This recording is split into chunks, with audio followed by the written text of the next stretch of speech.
Hello everybody, this is Nick Newman with the Conscienticon, where we share practical, spiritual, occult wisdom. And in today's episode, we are going to be talking about shadow work. If you are wanting to become more powerful in every way, mentally, that you can, this is the video for you. If you are tired of being disgusted by yourself, if you are tired of being pushed over by other people, if you are tired of being taken advantage of in life, or not having the bravery to uphold your boundaries, or if you haven't even crossed the bridge where you've created boundaries for yourself at all, this is the video for you. This is the magic power to gaining control over primal energy inside you that will give you the teeth you need in order to maximize your potential in all domains. So in this video, I will be showing you the power of shadow work so that you may implement it in your life, and an actual technique that I have used, or my version of it. And I'm going to show you this in a way that I have not seen anybody else on YouTube show anybody. And as a disclaimer, I'm not a medical professional or anything like this, so please take all lessons at the Conscienticon at your own risk. No one in the community is responsible for your behaviors, be they beneficial or damaging. You are responsible for your own behavior. So to briefly go over what shadow work is, Carl Jung was a master at understanding himself in the pockets of his mind. He realized that the fantasies that he was having were reflections of deeper parts of his psyche.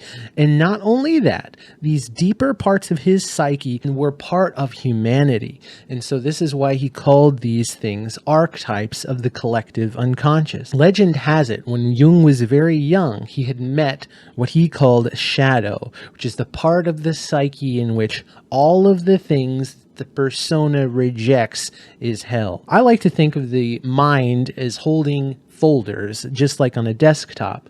But within these folders, we have behaviors and patterns and thoughts that go inside that we can retrieve depending on what scenario that we are in. We open it up and then we allow access to that power or that kind of behavior or that thought process. And all of us have a folder called the shadow. Within the shadow, we put pieces of awful things that have happened to us within it. And the trouble is that oftentimes we will put traits in our shadow that are normal, natural traits that shouldn't have been put there. So the goal of shadow work is essentially pulling out repressed parts of your power, primal power. And once you can individuate with this, you can retrieve that and then use it in a way that's not going to hurt anybody else, but allow you to establish the boundaries in life that you need to establish with people. See, one of the archetypes is a persona. This is the idea of what the world expects out of you. This is the character you play when you go out into the world and you play nice with other people. You have constructed a personality that's not truly genuine. However, it is true, and that is its own form of you. It's your own part of your psyche.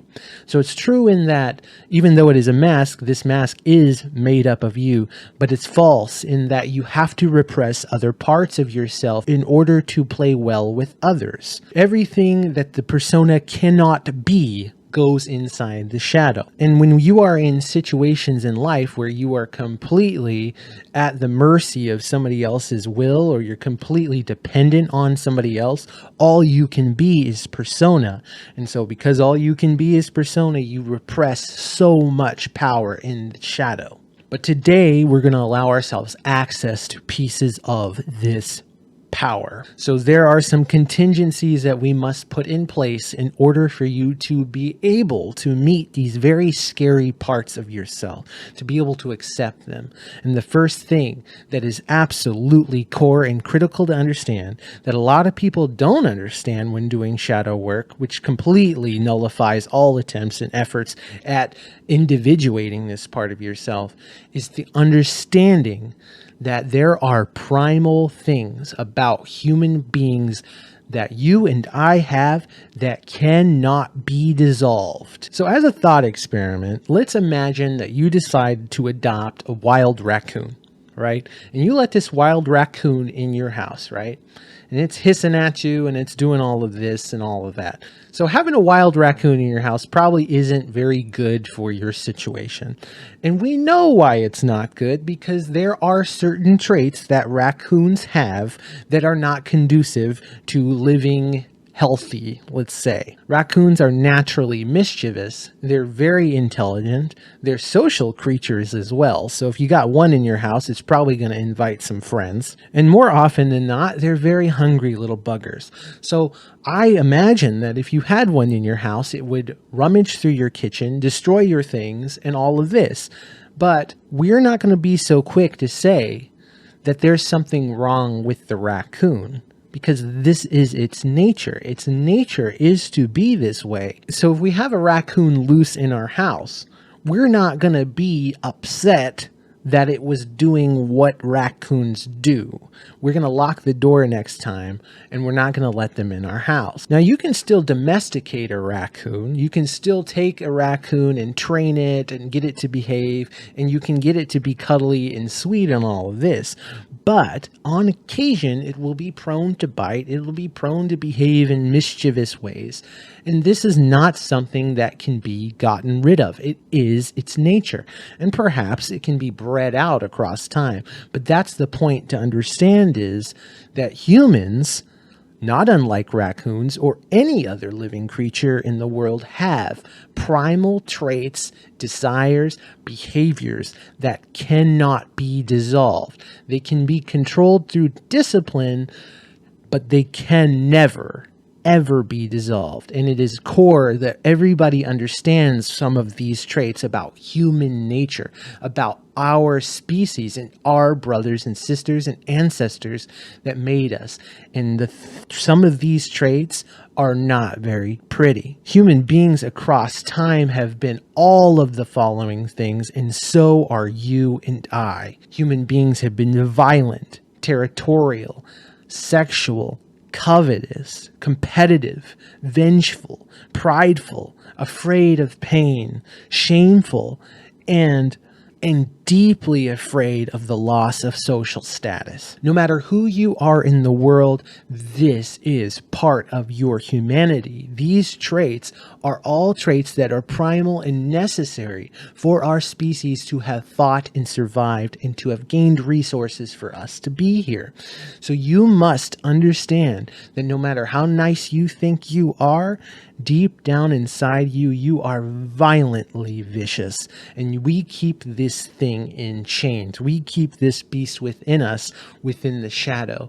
But the trouble is, some of these traits are there for a reason. They're absolutely necessary. We are so afraid that if we accept any of these traits, we become them fully and we become monstrous. So it's best to not acknowledge this nature at all.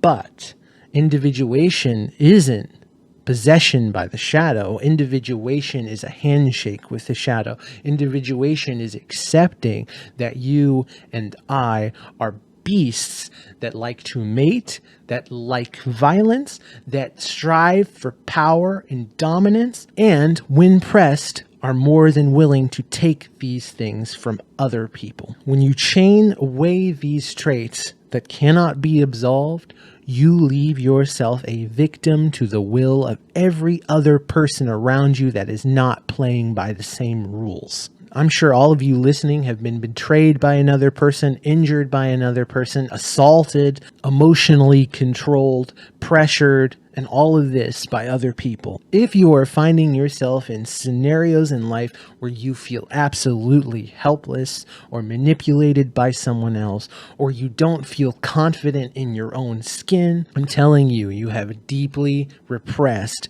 parts of your power, and it is time to uncover them. I'm going to show you an example of a very personal story that I have worked through and have claimed back, which is a scenario in which my boundaries were crossed very early, and it created so much cognitive dissonance and pain within me throughout my life. And as I had meditated, I had determined that it was one of the key scenarios in my life where I had surrendered my power and pushed away the power within me, calling it shameful and cruel, and basically rendering me weak for most of my life, and I have recently claimed it back. Now, before we get into it, I'd like to stop and thank the patrons for supporting the Conscienticon. My friends, as always, I thank you all so very deeply for supporting the network and helping us spread practical, spiritual, occult wisdom that can truly empower our brothers and sisters out in the world. And if you would like to support the Conscienticon in any way, please hit the subscribe button or the like button and leave us a comment below.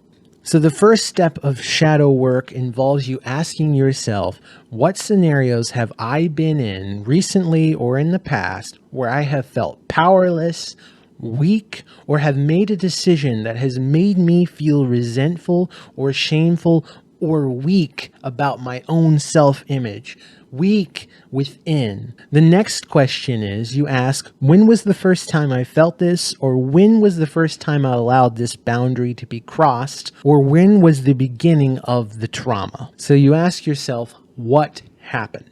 The next level is to ask why it happened. And if you cannot determine why something happened to you or why your boundaries were crossed, then you should revert to our laws of human nature. Our species is violent, territorial, sexual, covetous, competitive, vengeful, prideful, afraid of pain, shame, and loss of social status. And if you cannot figure out why, one of those is the reason why it happened to you.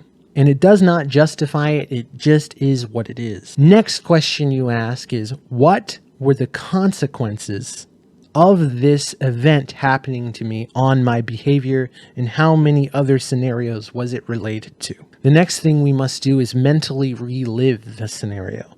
And when we mentally relive the scenario the first time, recalling as accurately as we can what happened, bravely, and this is so painful. This is why shadow work is not easy. It's a very painful process. Going back and reliving memories of where you have been powerless or when you have given up or failed on yourself, it is absolutely painful.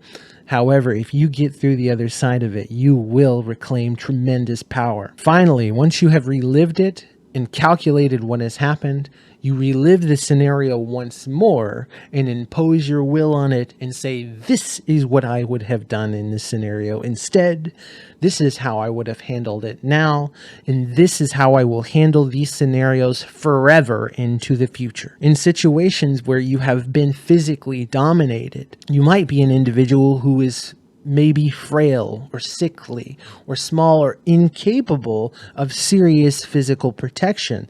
In this case, I advise you to weaponize yourself or to protect your property or to get yourself in a position where the playing field is even. And if you're an individual who's particularly averse to using weapons, you are averse to using weapons because you have not individuated yet. It is important to make yourself capable of violence, but powerful enough to choose not to as often as possible. So I'm going to tell you all a story so you can walk through the process with me and use this process for yourself. Now, I advise doing this before you go to sleep or maybe in the morning, all of those moments where you find yourself capable of meditating. Even while driving, if you have a very long distance, you can think about these things. But of course, don't focus too much. Please stay safe no matter what you do. So we'll start with a personal account here in which I was asking myself why I had so much trouble with people crossing my boundaries and I wouldn't say anything. I wouldn't do anything.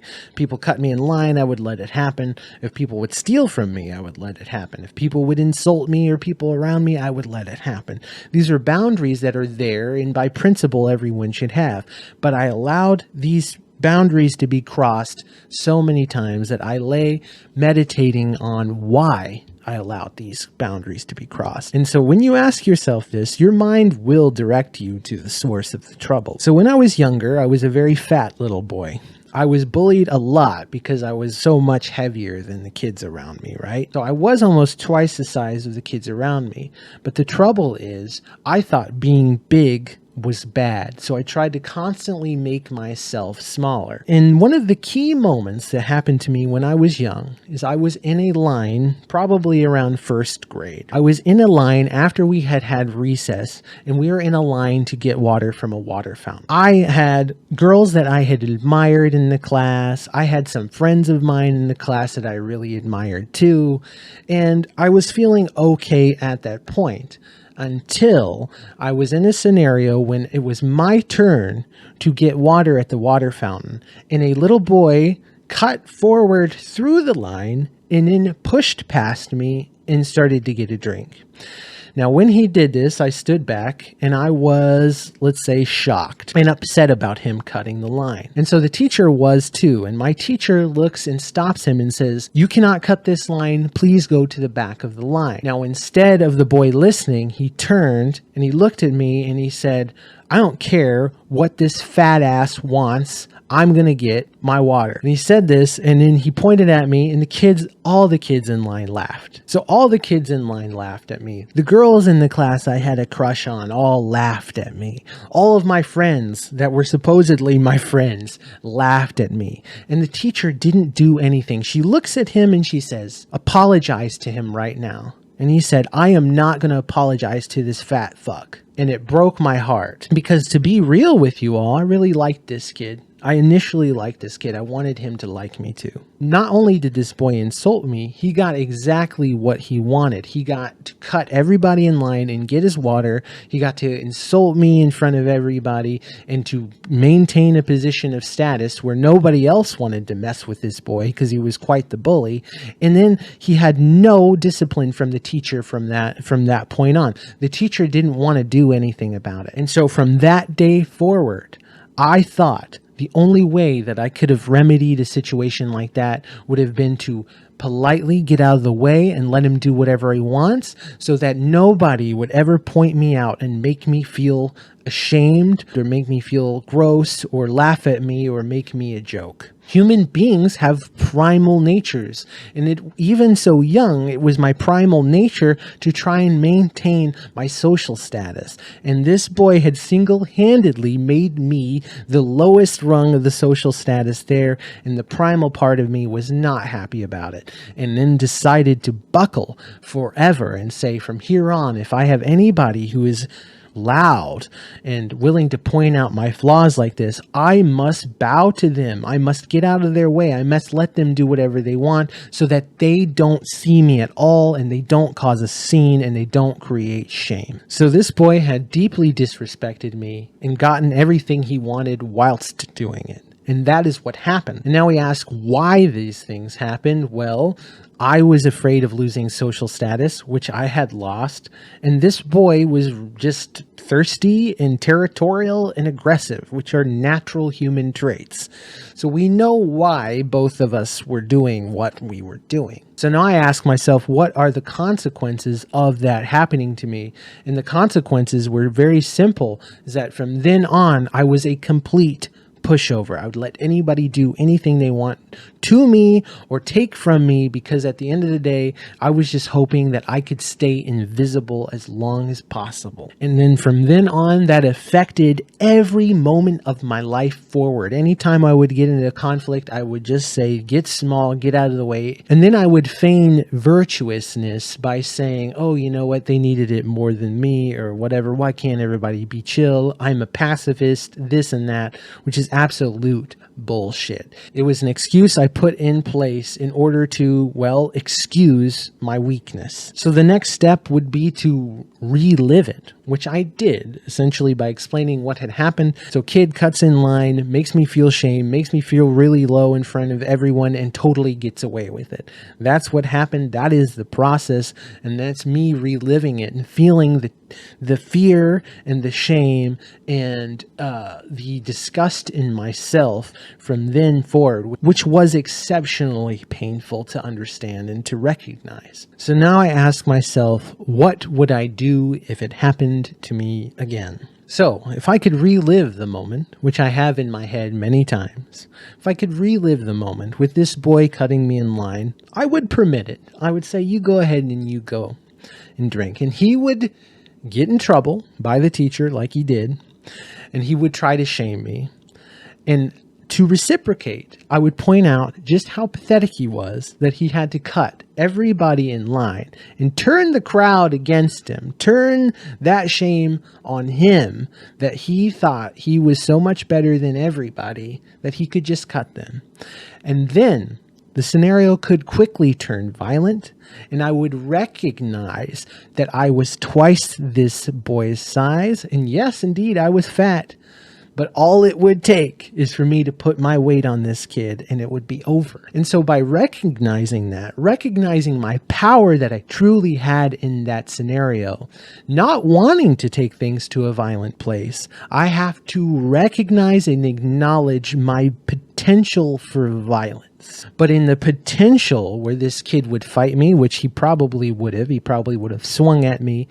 In the potential where this would have happened, I would have been ready to accept that violence and to face it. Because truly, it would have been better to have lost a physical altercation whilst participating in this physical altercation than it would have been to permit him to walk all over me like he had done the whole future of my school years with this boy, because it didn't end there. This guy was perpetually a boundary crosser from then forward. Had I been simply willing to fight and stand up for myself, then I could have prevented so much of that trouble.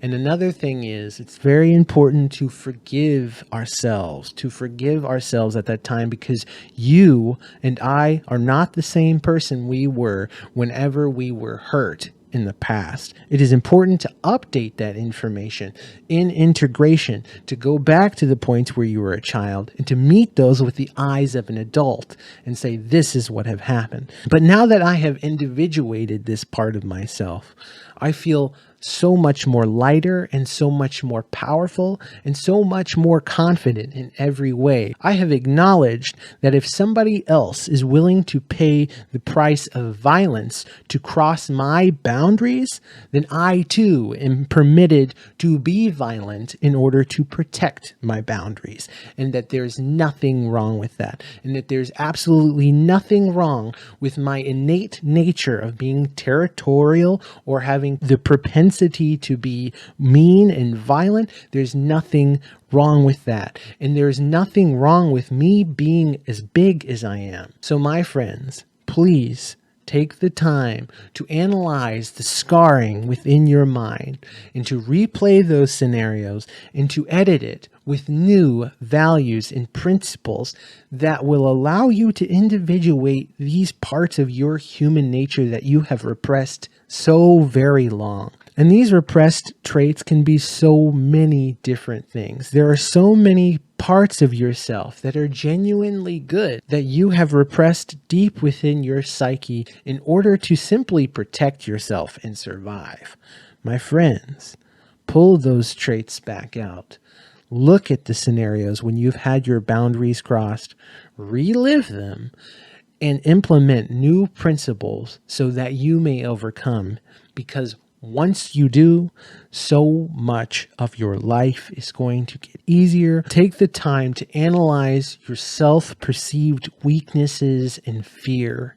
Find the root and don't rip the root out. Just shine your conscious light upon it so that you may meet it and greet it and master it. This is Nick Newman with the Conscienticon, and I would like to ask you all to like the video again or subscribe to the network so we can stay sharp together. And as always, I thank you for helping us spread practical, spiritual, occult wisdom. And before we go, I'm going to leave you a clip of David Goggins talking about the scarring within his mind and how he reclaimed his power. That's why I studied my mind. Why I became so powerful in the mind, because I realized I was weak. So instead of running away from the mind, I dove into it and said, what is making me weak? Oh, this makes sense. I came from hell. I came from a place that beat me down to nothing, which is why I'm afraid. All this makes sense.